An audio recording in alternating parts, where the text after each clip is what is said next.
Hey, welcome to the Small Business Made Simple podcast, brought to you by socialmediaandmarketing.com.au. Being in business is never easy, but it can be simple, or at least simpler. Join me, your host Jen Donovan, every week where we focus on marketing, social media, and working towards simplifying your business. You with me? Let's do this. If you're gonna dream it big, 'cause someone out there listening. Everyone's got a voice to give, and it's time I heard you whistling, 'cause there's no point at all, in dreaming small.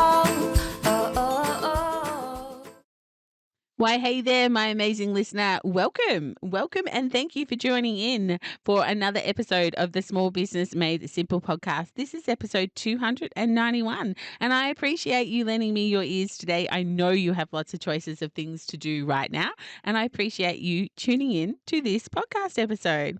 Now, if you've been following along, you will know that the theme for April is all around business basics, the basics things that you need to know in business to be successful, to grow, to reach those goals that you have in your business.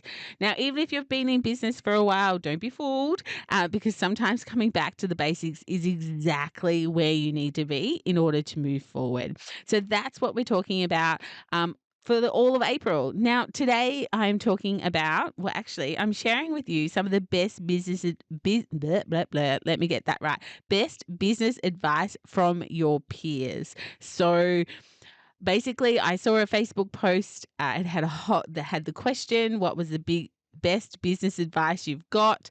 Lots of people responded, and so now I'm sharing those answers with you because I thought they were just so powerful. And of course, everything is content is something that you will learn in my world as well. But before we get into today's episode, I just wanted to say or ask, how can I help you in business? I have lots of different offerings that potentially I can help you in your business. So whether you're after an hour of power, so a whole hour where you get to pick my brain for any answers that you've got, any answers that you have to questions that you have. Maybe you need some accountability. Maybe you need someone to help you refocus. Or maybe you're after some one-to-one coaching, because that's something I also do. That one-to-one monthly coaching to keep you on track, get a strategy, keep you accountable, help you move your business forward, etc., etc. Or maybe you just need a keen marketing eye, and I have too, to look over your website, to look over your socials, to look over your email marketing strategy, and basically do an audit on the marketing that you're doing right now that perhaps isn't getting you the results that you want. Or maybe you just feel a little bit stale. You're kind of like, well, I've been doing the same thing over and over for a while. What could I be doing differently? And so, ask for an audit. I could help with that. Of course, I also have my 9-week marketing transformation program and my book, Small Town Big Impact. So lots of different ways that I can help you in business. All of them are available on my website at socialmediaandmarketing.com.au. Otherwise, if you think that I could help you move your business forward, get you out of the slump that you may think you're in at the moment, or get you some accountability so you do what it is that you say you're going to do, then reach out. I'd love to have a bit of a chat with you. And I'd love to have a chat with you because I know you're an action taker. I love to work with action takers, and I know you're an action taker because you listen to a marketing podcast. All right. So let me know if I can help you. But otherwise, let's move on to today's episode. And as I mentioned, April is all about business basics. And today I'm going to share with you some answers to the Facebook post that I mentioned earlier. And the question that was on the Facebook post was, what was the best advice you've been given in business to help you grow? Now, like I said, this wasn't my post, but given we're talking business basics, I thought sharing the episode would make a fabulous podcast. And I really love that they have asked the question of what's the best business advice you've been given in business to help you grow. I really love that end bit, to help you grow. There's every chance it was asked by a marketer, but I didn't actually know the person who asked it. But of course, I am going to share with you some of the answers. So what do people say? So let's go. Let's go through some of the answers. So the first answer was, treat your business like an actual business, not like a hobby. Now, I really love this one. It was so simple and yet so often missed, as the poster wrote. Whether your business is a side hustle, a full time hustle, a part time hustle, treat it like it's a business. I thought this was brilliant advice and something, maybe you need to sit back and go, am I actually treating my business like a business, or am I treating it like a sometimes activity, like a hobby? Great business advice. The second one was hire a mentor or a coach. Now, when I say second one, that's the second one on my list. But look, this was definitely a theme. There was the same answer, maybe using slightly different words over and over again on this post. And I thought that's so interesting that people are like, hire a mentor, hire a coach. I've always had a coach and a mentor in business for myself. It's really how I've got as far as I've got. Don't get me wrong, all the hard work was definitely mine, but without a mentor or a coach, I know I would have strayed off path. I know I need to be held accountable to move in my business. It is part of my personality, and I also know that I wouldn't have got as quickly here as what I wouldn't have without a mentor or a coach. This is probably one of the most important pieces of advice I had as a small business owner. And I think it is very fitting that this was actually a theme for the answer to this question was, hire a mentor or a coach. So my question to you is, do you have a mentor? Do you have a coach in your business? The next one was invest in yourself, and it was probably the next most common answer. And it kind of relates to, again, having a mentor or a coach, because having a mentor or a coach is an investment in yourself. But it's also in other investments, such as investing in your craft, your speciality, your expertise, investing in the tech that makes your life easier or simpler, investing in conferences to go and network with like-minded people, or learn from your peers, or learn something completely new in business, or invest in things like retreats so you can have some downtime as a small business owner. This was my definite second favorite response. And I must say, over the years, like, I've been in business for myself for probably, I don't know, 15 years, maybe a little bit longer than that. And I would say I've spent well over $250,000 investing in myself, investing in my knowledge, and investing in my business. And again, it's how I've got here. It's how I've got to have the business that I have today. And it's not done yet. I need to invest another $250,000 over the next 15 years. And keep learning in my business to keep being the person that I want to be in business for my clients. Now, the next answer came from my fellow rural mentor friend, Amy Tracy. Shout out to Amy. I know she is a podcast listener, and she wrote, get the basics right first to build a strong foundation. And then went on to say that most businesses fail in the first 2 to 3 years because the foundations aren't strong. And the work wasn't done. This is great business advice. My amazing business friend, definitely great advice. Get the foundations right. Get the business basics right. One of the things I talk about in my keynotes is, 4 out of 5 small businesses fail in the first 5 years. That's the statistic that we're told. But the reality is they don't actually fail. They burn out. And they burn out because they can't get the right customers at the right time to keep coming back over and over again to make business being worth it. So they shut the business down and go and get a job. It's easier because they're not doing the marketing. They're not doing the work. They're not getting the foundations right. So Miss Amy or Mrs. Amy, totally agree. Love that I can share your response on the podcast as well. I hope that's okay. I didn't ask your permission, but I'm sure it'll be okay. The next one was know your target market. Now, go back and listen to last week's episode if you need any tips or tricks on this one. Definitely know your target market. Who is your who? Where do they hang out? Those, again, are a little bit like the foundations that Amy was talking about in her answer. The next answer I found really quite interesting because it's not something I have a lot of experience in. And it was find staff and then open. So I guess this was for startups. If you've got a startup business, go and find the staff and then open your business, because staff are really hard to find these days. I don't have staff in my business. I have virtual assistants, but I don't have staff. But I certainly see many businesses in my rural and regional area either closing early or not even opening on particular days, with signs on the door that say, due to lack of staff, we're not open today. I'd love to know, if you have staff, what your experience is with this, whether you're rural, regional or metro. I'd be really interested to have a conversation with you around staff and how you are finding staff these days, or keeping staff, of course, is the next thing as well. So someone mentioned in this post something about golden handcuffs. How can you create the golden handcuffs so your staff don't want to leave? Again, a really interesting concept, but yeah, find staff and then open. The next answer was delegate, delegate, delegate. Now, this is something that I've had to learn over the years. The delegation is a good thing. So if you're feeling overwhelmed, overrun, what can you delegate in your business? And also, what can you delegate so you can work on your business rather than in your business all the time? The next answer was, don't let your business run you, you run the business. I had a bit of a chuckle when I read this one, because it reminded me, as a new parent 25 years ago, someone saying, don't let the baby run the household, you are in charge of the household.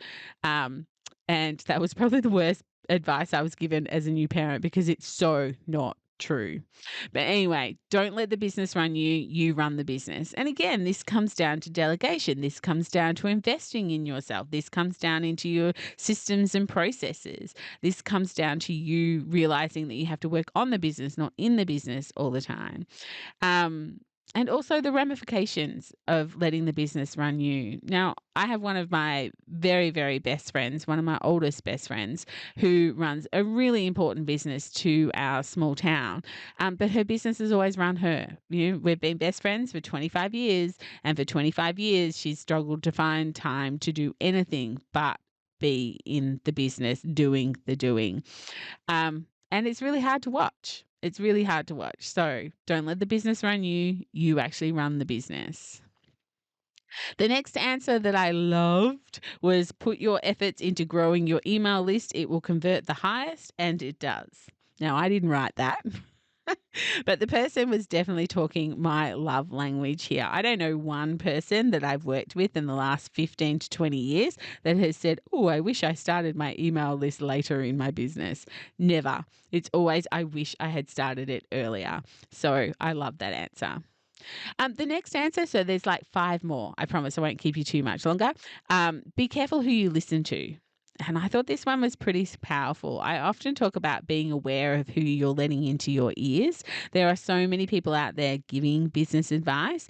And sometimes I even have clients come to me and, they'll say, so they've employed me as a marketing mentor or a marketing coach. And then they'll talk about this business coach that they've got and that business coach that they've got. And I say to them, you've got way too many people in your ears. You are overwhelmed. You don't know which way to go. You are directionless, because you have way too many people telling you what to do, and there are conflicting ideas in there and conflicting things, conflicting priorities, probably the word I'm looking for.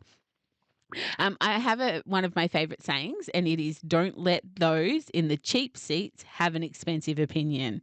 So sometimes that is, if you're taking advice from someone who's not in business, who's never been in business, so they have a cheap seat because they're not putting their money on the line, they're not putting their life on the line, having a really expensive opinion about what it is that you do. So don't let that happen. The next answer was probably, this was the only time someone wrote this out of all the answers. And I was really, I guess when I thought about it, I was really concerned that this wasn't a theme, that not more people were talking about this. But it was basically, the answer was understand your financials. understand the financial stuff. It's so important to know our numbers. And more people should be talking about small business owners and understanding their financials. Now, you won't be surprised to know that given we are theming this year's podcast, that June is going to be all about knowing your numbers and financial stuff. So make sure you tune in June. But otherwise, ring your accountant, ring your bookkeeper, watch some YouTube videos, whatever it takes for you to understand more about the financials of your business. 3 more to go. This one is be the change, make space for self-care. You can't help anyone else until you have your own oxygen mask on. So I thought this was really quite powerful. We all know that when we're flying, they tell us the oxygen mask comes down. If there's trouble, put it on first before you help anyone else. And I think, again, your clients, your customers could be really important to yourself and obviously to your business. But if you're not taking care of yourself, then you aren't much help to them either. So, and I also like the start of this, be the change. I often talk about be the change you want to see in the world because, that's how you create change, is being the change. The second last one was you must know how to sell. Absolutely. Marketing will only get you so far. And then you need to know how to close the deal. You need to know how to sell the product that you are trying to sell. Now, if you're listening to this podcast live or when it's released, which is around the 11th of April, I think it'll be released. I actually have a LinkedIn Live scheduled on Thursday, the 18th of April at 12 o'clock, live on LinkedIn, like I said, with Frances Pratt. Now, Frances is as passionate about sales as I am about marketing, and we are going head to head on this LinkedIn under the heading of more sales, less marketing. Like, could there be a worse title in the world? Less marketing really is like, oh my God, stab my heart. But anyway, it'll be a great conversation with Frances. So if you get a chance, tune in to that LinkedIn Live Thursday, the 18th at 12 o'clock. Otherwise, it'll live on our LinkedIn profiles if you're listening past that date, of course, as well. And the very last one that I'll mention to you before I wrap up today is the person who wrote on this Facebook post, just because you have a great idea doesn't mean you have an audience that will buy that great idea. Test the market before you launch. Make sure you have people who are willing to buy what it is that you sell and you really understand what you are selling. So powerful, yeah? Just because we have this great idea and we think it is going to be like the best thing since sliced bread, you need to test the market. You need to work out, are there people who are willing to buy it? And are there people willing to buy it for the price that you need to sell it? I found this in retail all the time, that we would come across a product that I thought would sell really, really well, but the price point just was too much. I was just like, I don't think we can sell it for that price point. I love the product, but our audience isn't the right audience for it. So we already had our community. We already had our audience. We already had our ICA people. I didn't think that it wouldn't sell. It just wasn't for us. So you've really got to understand that. And of course, the last part of that was understand what you're really selling. And that is probably one of the most powerful things to think about. We often get caught up thinking we're selling X when we're really selling Y. I can give you a couple of examples of what I mean about that. So at Christmas time, I often talk to retailers about the fact that they're not selling things at Christmas. The thing that they are selling at Christmas is time. If you do it right, you are selling people the gift of time. And if you can sell someone the gift of time, you will create a loyal customer. So why time? What do I mean by that? Well, everyone is just so freaking busy at Christmas time. And there's also a billion trillion marketing messages out there going, buy me, buy me, buy me. So if you can make it so easy for your customer to buy the perfect gift and save them time, and potentially that might be send it to them express post, or wrap it. If you're a bricks and mortar store, you'll wrap it for them, or you'll deliver it to their house, or deliver it to their business, or whatever that. If you can create the illusion that you are selling, that you are saving them time, again, that is what you're selling at Christmas time. And that, my dear friend, is how you create a loyal customer. And another example is maybe my business. I'm not selling coaching. I'm selling my marketing brain. I'm selling you everything I know about marketing and all the assets I've created for marketing. That is why people come to me. I need a marketing strategy for my email marketing. Beautiful. We need a welcome sequence. Perfect. Here is 11 examples of different welcome sequences. Have a look at these, read these, and create your own out of that. Like, that's what I'm selling. I'm selling my marketing brain. I am selling access to one of the best marketing brains in the country. I'm sorry if that sounds a little bit stuck up, but it's true. I am one of the best marketers in this country, and that is what I'm selling. You are actually buying some Jen time. You're not buying marketing. But that is it, my dear friend, for the answers to that question. So if I asked you what the question was, or what your answer would be, what's the best business advice that you've been given to help you grow? What would your answer be? Would it be one of the ones I've already spoken about, or something completely different? I'd love to know. Send me an email, send me a DM. Talk to me in Like-Minded Business Owners, the Facebook group, my community, and let me know.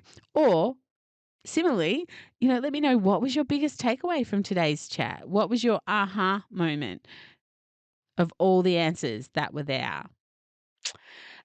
My dear friend, that is it for episode 291. If you loved this podcast and found it valuable, I would love for you to leave a rating and a review if that's possible where you are listening, such as Apple Podcasts, or even better, or as well, I would love you to share this with a business friend who might like to listen. So you might share this episode with them via email or on your socials. I would really appreciate you helping me spread the word of this great podcast.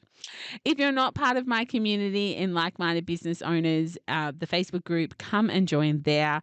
Otherwise, I'll see you next week for episode 292 and some more business basics. If we aren't friends on social, please come and find me. Tell like you feel it, say it proud, be true, and let us see you for the star that you everywhere, are. but I don't know. No point in dreaming I'm on there as Jen small. Donovan, just about everywhere. Come and find me. But whatever you I would do, like to acknowledge remember my the small traditional business people. custodians As of the my opening land, song the says, Yorta there Yorta is people, no point on which in I dreaming record small. this podcast and conduct my business today, and pay my respects to their elders past and present. I extend this respect to the Aboriginal and Torres Strait Islander people here with us today as well.